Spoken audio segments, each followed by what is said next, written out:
Class 10th में है और आप बोर्ड की तैयारी कर रहे हैं तो ये वीडियो आपके ही लिए है। आप पूरी वीडियो लास्ट तक देखिएगा, आपको पूरा समझ में आएगा कि कैसे हम बायोलॉजी, फिजिक्स, केमिस्ट्री में कौन से क्वेश्चन ज्यादा इंपॉर्टेंट है, उन्हें कैसे हम तैयार करें। तो स्वागत है आप सबका एक बार फिर से आपकी यूट्यूब चैनल डीसी एकेडमी में। और आज हम सब हाउ ऑर्गेनिज्म रिप्रोडक्शन में ये हम जानेंगे कौन से क्वेश्चन ज्यादा इंपॉर्टेंट हैं। तो चलिए स्टार्ट करते हैं। तो स्टार्ट करने से पहले कुछ अर्ज है, आपको बताना चाहूंगा। हौसलों को बुलंद कर रास्ते पे चल दे।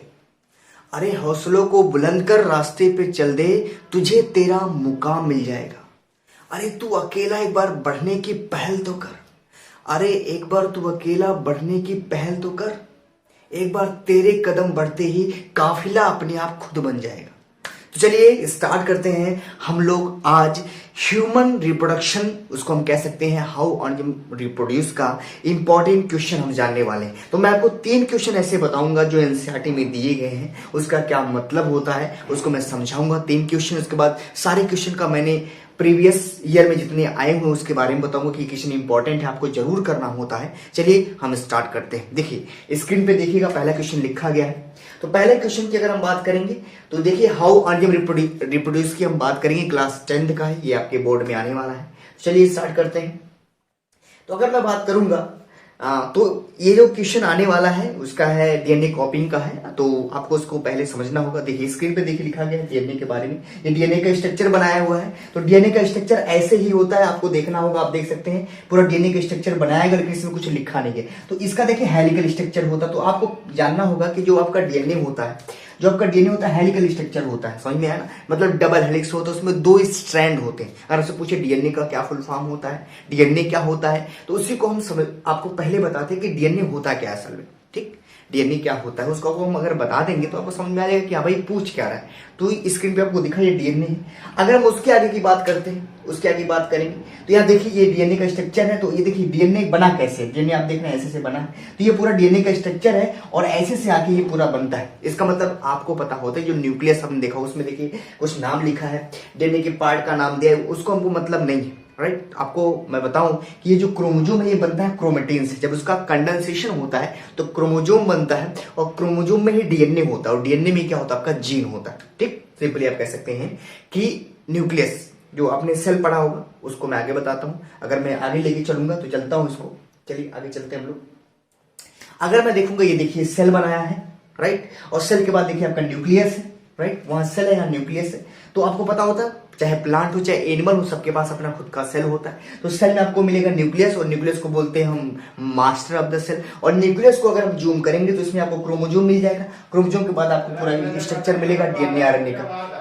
क्या मिलेगा आपको, डीएनए मिलेगा उसमें और आरएनए मिल सकता है। इसका मतलब आप देख सकते हैं ये मान लीजिए सेल है और सेल को आप जूम करेंगे तो उसमें आपको न्यूक्लियस मिलेगा। न्यूक्लियस के अंदर आपको क्या मिलेगा, डीएनए मिलेगा, आरएनए मिलेगा, राइट। तो डीएनए को अगर आप जूम करेंगे तो वहां आपको क्या मिलेगा, जीन मिलेगा। पहली बात आपको बताते हैं, डीएनए का फुल फॉर्म होता है डीऑक्सीराइबोन्यूक्लिक एसिड, आरएनए का फुल फॉर्म होता है राइबोन्यूक्लिक एसिड। ये आप याद रखिएगा। चलिए हम आगे चलते हैं, अब क्वेश्चन हम समझ लेते हैं। तो क्वेश्चन देखिए स्क्रीन पे दिया गया है, क्वेश्चन में लिखा गया है, क्वेश्चन में लिखा है what is the importance of DNA कॉपिंग in reproduction. तो कह रहा है कि रिप्रोडक्शन जब भी होता है तो डीएनए का कॉपी क्यों होता है। तो यहाँ देखिए सारा आंसर लिखा गया है, मैं इसको एक बार हिंदी में बोल देता हूं, आप इसको एक बार देखते रहिएगा। देखिए लिखा गया है कि डीएनए को हम डीऑक्सीराइबोन्यूक्लिक एसिड कहते हैं, फुल फॉर्म को पता होता है ना। ये जेनेटिक मटेरियल है, ये हमारे क्रोमोजोम में पाया जाता है ना। वो क्या करता है और आपका जो प्रेजेंट होता है न्यूक्लियस के अंदर ये प्रेजेंट होता है। नेक्स्ट लाइन देखिए लिखा है डीएनए जो होता है उसके पास इंफॉर्मेशन साइट होता है, राइट, प्रोटीन बनाने के लिए। जब प्रोटीन बनती है तो क्या करती है, वो अलग से डिजाइन बनाती है। जब डिजाइन बनती है हमारे बॉडी में अलग अलग स्ट्रक्चर बनते हैं। इसे लिखा है thus it is the DNA molecule that determine the body design of an individual, therefore it can be considered that it is the DNA that gets transfer from parents to the offspring and make them look similar. समझ में आया ना। इसका मतलब आपको इसमें नहीं समझ में आएगा, लेकिन हाँ आपको क्या करना है, ये जो आंसर लिखा गया है, जो आंसर आपको पूरा लिखा गया आपको ऐसे ही याद करना है। देखिए इसमें करना क्या है, तो हमने कहा अगर मान लीजिए क्वेश्चन की हम बात करेंगे, क्वेश्चन की, तो आप देख लीजिए ऊपर लिखा गया है कि जो डीएनए आपका होता है, डीएनए, राइट, डीएनए कॉपिंग रिप्रोडक्शन में क्यों जरूरत है? तो आपके देखिए आंसर लिखा है, डीएनए का फुल फॉर्म लिखा गया है, डीऑक्सीराइबोन्यूक्लिक एसिड लिखा गया है। अब डीएनए के बारे में बता दो, यही आंसर आपको लिखना होगा, मैं इसको संक्षेप में समझा देता हूं। देखिए जो डीएनए होता है वो हमारा डीएनए कहां से आता है? हमारे पेरेंट्स से आता है, पहली बात तो होगी। अब उसमें ये बताया गया है कि जो डीएनए होता है इसके पास क्षमता होती है एक स्पेशल प्रोटीन बनाने की। इसका मतलब डीएनए में प्रोटीन बनाने की क्षमता होती है, प्रोटीन बनाता है। अब प्रोटीन क्या करता है? अलग अलग बॉडी का डिजाइन देता है। अब समझ लीजिए, अगर आपके मम्मी पापा का डीएनए आप में आएगा, राइट, तो उनका डीएनए आप में आया तो वो डीएनए क्या होगा? आपके मम्मी जैसा स्ट्रक्चर आपके बॉडी में बनाएगा। इसका मतलब जैसे उनका हाथ है, पैर है, मुख है, नाक है, वही चीज तो आपके बॉडी में बनाएगा। तो डीएनए कॉपी इसलिए जरूरी है, तो इसे लिखा लास्ट में देखिए लिखा होगा कि look like similar, right. Look like similar का मतलब होता है कि जब माता पिता के डीएनए हमारे बॉडी में आ रहा है तो हमारी जो बॉडी की डिजाइनिंग होगी गर्भ के समय में वो माता पिता के लक्षण बनाएगा। इसलिए डीएनए कॉपिंग क्या होता है? रिप्रोडक्शन में जरूरी होता है। एक बार फिर से बता देता हूं कि डीएनए जो कॉपिंग होता है, डीएनए कॉपिंग इसलिए होता है क्योंकि डीएनए के पास क्या होता है? साइट होती है, इंफॉर्मेशन होता है किस प्रोटीन को बनाना होता है, राइट। जब प्रोटीन बन जाता है तो प्रोटीन के पास इंफॉर्मेशन होती है किस तरह की साइज बनाना है, किसी भी इंडिविजुअल की कैसी बॉडी बनाना है। समझ में आया? तो इंडिविजुअल की बॉडी कैसे बनानी? डीएनए कहां से आया है? पेरेंट्स से आया है। तो पेरेंट्स का डीएनए आया तो पेरेंट्स के जैसे ही आपकी बॉडी बनेगी ना, जैसे उनका स्ट्रक्चर होगा। समझ में आया? अब भाई बंदर का अगर डीएनए आपके बॉडी के अंदर आ गया है तो जो आपका बॉडी का डिजाइन है वो बंदर जैसा बनेगा। मान लीजिए आपके अंदर गाय का डीएनए आ गया तो गाय का डीएनए का आपके अंदर क्या होगा? गाय जैसा स्ट्रक्चर बनेगा। लेकिन ऐसा कुछ होता नहीं है, ह्यूमन का डीएनए आपके अंदर आता है, गाय भैंस का तो आने वाला नहीं। तो इसका आंसर ये होगा। एक बार इसको सीरीज से पढ़ लीजिएगा और ऐसे याद कर लीजिएगा, यही मतलब इसमें लिखा। अब स्क्रीन पे आप देख सकते हैं दूसरा क्वेश्चन है। आपको उसमें पूछा है पॉलिनेशन के और फर्टिलाइजेशन में क्या अंतर होता है। देखिए पॉलिनेशन और फर्टिलाइजेशन का ये जो थ्योरी लिखी आप पूरा पढ़ लीजिएगा, आपको समझ में आ जाएगा। मैं आपको बता भी देता हूं, पॉलिनेशन और फर्टिलाइजेशन एक दोनों अलग अलग पहलू हैं, आपको फ्लावर में देखने को मिलते हैं। बेसिकली ह्यूमन रिप्रोडक्शन में नहीं होता है, ये फ्लावर की रिप्रोडक्शन में होता है, ठीक। पॉलिनेशन का मतलब होता है कि जो मेल है, पोलन ग्रेन है, उसको स्टेगमा तक पहुंचा देना, उसको बोलते हैं पॉलिनेशन। उसमें एजेंट एयर हो सकता है, वाटर हो सकता है, बायोटिक एबायोटिक कंपोनेंट दोनों हो सकते हैं, ठीक। फर्टिलाइजेशन का मतलब होता है कि जब मेल गेमिट फीमेल गेमिट से फ्यूज हो जाए और जाइगोट बन जाए, उसे क्या बोलते हैं? फर्टिलाइजेशन बोलते हैं। समझ में आया? तो पॉलिनेशन एक तरह का मतलब, पॉलिनेशन का मतलब होता है पोलन ग्रेन को फ्लावर की स्टेगमा तक पहुंचा देना, उसे बोलते हैं पॉलिनेशन। और पॉलिनेशन आपका दो तरीके का होता है, सेल्फ पॉलिनेशन और क्रॉस पॉलिनेशन। सेल्फ पॉलिनेशन में वेरिएशंस नहीं होती है, क्रॉस पॉलिनेशन में वेरिएशंस होती हैं। तो छोटी सी बात है, आप इसको देख सकते हैं, अलग से इनकी हम क्वेरी करेंगे, लेकिन ये भी इंपॉर्टेंट है। नेक्स्ट अगर बात करेंगे नेक्स्ट का, देखिए लिखा है कि what are the changes seen in the girl during the puberty. Puberty के समय गर्ल्स में क्या चेंजेस आपको दिखते हैं, इसमें कुछ लिखा होगा, आप सारा देख सकते हैं, उसमें कोई दिक्कत नहीं है, आप इसको पढ़ लेंगे। लेकिन मैं आपको नॉर्मली बता देता हूं ताकि आप रटे ना, समझ जाए। देखिए प्यूबर्टी का मतलब होता है कि एक ऐसा एज जिसमें मेल या फीमेल जो होते हैं मेच्योर होते हैं, रिप्रोडक्शन की कैपेबल हो जाते हैं। एज सबकी अलग अलग होती है, बॉयज में होती है 12 से 14 साल, इसमें क्या होती है 10 से 12 साल होती है गर्ल्स में, राइट। नेक्स्ट की बात करेंगे, जैसे बॉयज है गर्ल्स है, तो हम फीमेल की बात करेंगे। फीमेल में जब भी प्यूबर्टी आती है तो उनमें क्या होता है, उनका एडम्स एप्पल अंदर रहता है, बाहर नहीं आता। वॉइस इनकी क्या होती है? थिन होने लगती है। उनके वॉइस का पिच क्या होता है? हाई होने लगता है। इनके अंदर हार्मोन का सिक्रेशन होता है, जैसे टेस्टोस्टेरोन, एस्ट्रोजन। डेवलपमेंट होता है मेमोरी ग्लैंड का, राइट। इनकी जो हिप होती है सर्कुलर में आने लगती है। तो ये सब चीजें क्या है, प्यूबर्टी के दौरान फीमेल में होते हैं। इनमें माउस्टेज नहीं आते हैं, बियर्ड नहीं आते हैं, छोटी छोटी बातें। एक बार इसको आप पढ़ लेंगे, अगर ऐसा क्वेश्चन पूछता है तो 4 लाइन आपको सिर्फ लिखना होता है। लेकिन हाँ भाई, उसमें इज एम आर जो फ्रेमिंग होती है सेंटेंस की जरूर करिएगा, तभी आपको नंबर मिलेगा। अभी नेक्स्ट वीडियो में आपको हम ये भी बताएंगे कैसे फ्रेमिंग करें वर्ड का, ताकि आपको अच्छा से अच्छा मार्क्स मिले। ओके, चलिए अगर हम नेक्स्ट क्वेश्चन की बात करते हैं, देखिए लिखा है कि व्हाई डज मेंस्ट्रुएशन आकर। उसमें लिखा है मेंस्ट्रुएशन क्यों होता है, मेंस्ट्रुअल साइकिल क्यों होती है। तो सिंपल, इसमें जो भी लिखा होगा आप इसको पढ़ लीजिए, पूरी कहानी जो लिखी गई इसमें पूरा देखिए। व्हाट इज मेंस्ट्रुएशन लिखा है ना भाई, इसको देख लीजिए आप, पूरा लिखा हुआ है। तो इसको आप पूरा पढ़ लीजिए, कोई इसमें दिक्कत नहीं है। जितने भी क्वेश्चन लिखे हैं आसानी से इसको पढ़ लीजिए, कोई इसमें दिक्कत नहीं है। छोटी छोटी बातें हैं और इसमें कुछ करना भी नहीं है आपको।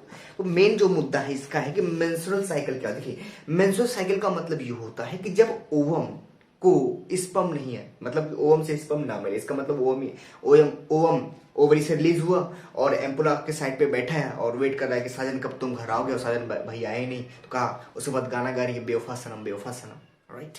तो जब ओवम का स्पर्म से फर्टिलाइजेशन नहीं होता है या ओवम का स्पर्म से जब मिलन नहीं होता, स्पर्म जी नहीं आते हैं, धोखा देके भाग जाते हैं, तो ओवम क्या करता है, ओवम को तब ओवम हो जाता है अनफर्टिलाइज। जब ओवम फर्टिलाइज नहीं होता है तो यूट्रस का जो एंडोमेट्रियम होता है वो टूटने लगता है और ब्लड के फॉर्म में वजाइना से बाहर आने लगता है, उसको बोलते हैं मेंस्ट्रुअल साइकिल। मेंस्ट्रुअल साइकिल जो होता है इसमें दो फेज होते हैं, मेनोपॉज और मेनार्च होते हैं। अगर आप मेनोपॉज की बात करते हैं, मेनोपॉज की मैं इसी का बता रहा हूँ कि आपको कैसे लिख सकते हैं। ऐसा नहीं कि जो ये जो लिखा गया, ऐसा नहीं है कि ये जो लिखा गया उसी को आप रटते हैं, ऐसा नहीं है। आप अपने मन से भी फ्रेमिंग कर सकते हैं, राइट। ये जो लिखा गया ऐसा मत सोचे कि ये जो जितना भी लाइन लिखी गई इसमें कोई डाउट ना, ऐसा नहीं कर सकते। आप अपने मन से भी लिख सकते हैं, ठीक, समझ में आया। तो मेंस्ट्रुअल में दो फेज होते हैं, मेनापेज और मेनार्च। मेनार्च का मतलब होता है पहली बार एमसी का आना और मेनोपॉज का मतलब होता है परमानेंट स्टॉपेज एमसी। इसमें 4 फेज होते हैं। मेंस्ट्रुअल फेज को ब्लीडिंग फेज भी कहते हैं और इसमें आप कह सकते हैं प्रोलिफरेटिव फेज होता है और ओवुलेटरी फेज होता है और सिक्रेटरी फेज भी होता है। 4 फेज होते हैं, सबका डेट अलग अलग होता है। अगर ज्यादा पूछेगा तो आप इसके बारे में और लिख सकते हैं। सिर्फ इससे पूछा मेंस्ट्रुएशन क्यों होता है, उसका रीजन मैंने आपको बता दिया। चलिए नेक्स्ट की बात करेंगे। देखिए अब यहां से मैंने 3 क्वेश्चन आपको बताया, अब मैं आपको बताऊंगा कौन कौन क्वेश्चन इंपॉर्टेंट है, कब कब आए। देखिए क्वेश्चन देखिएगा, इसमें देखिए लिखा है, स्क्रीन पे देखिए लिखा है कि name 2 plant that are grown by the vegetative propagation. ये क्वेश्चन इंपॉर्टेंट है सीबीएसई 2016 से। तो वेजिटेटिव प्रोपगेशन से कौन कौन ग्रो करा जा सकता है उसका एग्जांपल बताए, तो इसमें आप पोटैटो ले सकते हैं, रोज ले सकते हैं, हैबिस्कस ले सकते हैं, आया मनी प्लांट हो सकता है। इसे बहुत सारे प्लांट आप ले सकते हैं, कोई इसमें दिक्कत नहीं है। पोटैटो ट्यूबर है, ब्रायोफिल्लम है, राइट, इसमें कोई भी लिख सकते हैं, कोई। इसको में पहला क्वेश्चन नहीं हो गया। दूसरे की बात करते हैं, देखिए what is reproduction, explain to advantage of sexual reproduction over asexual reproduction. ये देखिए सीबीएसई 2016 में फिर से क्वेश्चन पूछा, दूसरा वाला आप देख सकते हैं, इसमें लिखा है कि रिप्रोडक्शन का आपको इंपॉर्टेंस बताना है। भाई रिप्रोडक्शन क्या होता है तो सबको पता है, इंपॉर्टेंस पूछेगा। एसेक्सुअल और सेक्सुअल में पूछ रहे हैं, बताइए एसेक्सुअल से बेहतर सेक्सुअल क्यों है। भाई सेक्सुअल एसेक्सुअल से इसलिए बेहतर है क्योंकि इसमें 2 पेरेंट इन्वॉल्व होते हैं। दूसरी बात, इसमें क्या होता है, वेरिएशंस होते हैं। इसमें सेक्सुअल रिप्रोडक्शन में क्लोन नहीं बनता है, आप लिख सकते हैं अगर आपको पता होगा, राइट। चलिए, और अगर आपको ये सारा जो मैंने लिखा है, अगर आपको इसको पीडीएफ के फॉर्म में चाहिए तो हमारे टेलीग्राम ग्रुप डीसी एकेडमी को ज्वाइन करें। मैं लिंक दे दिया हूं यूट्यूब के नीचे, उसको क्लिक करेंगे तो आपको ये मिल जाएगा तुरंत, राइट। चलिए, और अगर आपको और कोई क्वेरी है या आपको कोई टॉपिक नहीं समझ में आ रही तो आप उसमें कमेंट कर सकते हैं, ठीक। नेक्स्ट देखिए लिखा गया है कि what is reproduction, mention the importance of DNA कॉपिंग in reproduction. CBSE 2018 में आया ये क्वेश्चन, आपको दिख रहा है तीसरा वाला।